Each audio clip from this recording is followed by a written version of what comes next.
In today's video, I am going to teach you how to change an image inside a Figma component.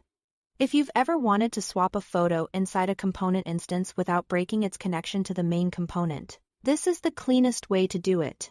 Figma treats images as fills. So instead of detaching, you'll simply override the image fill on that layer.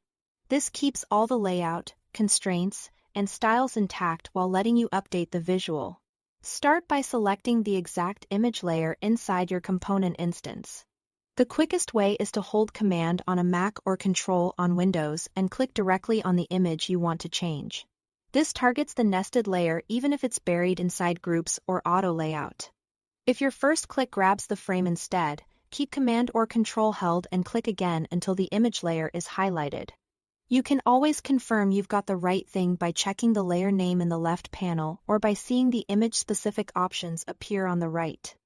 With the image layer selected, look to the Design panel on the right side. Find the Fill section. You should see a thumbnail of the current image. Click that thumbnail to open the image fill settings. If the layer has more than one fill, make sure you are clicking the image swatch, not a solid color or gradient.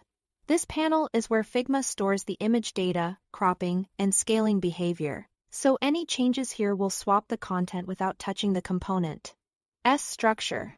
Now, in the image pop-up, hover over the preview and choose the option to select a new file from your device. It may appear as Choose Image or Upload from Computer. Pick your replacement image, such as a JPG or PNG. Once it loads, Figma immediately applies it to the layer, preserving constraints, corner radius, masks, and any clipping from the component. If the image looks cropped or off-center, use the same fill pop-up to adjust how it's applied. You can switch between fill, fit, crop, or tile, and drag the image within the frame to reposition it.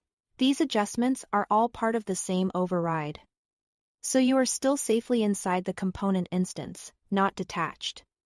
That's it. Thanks for watching.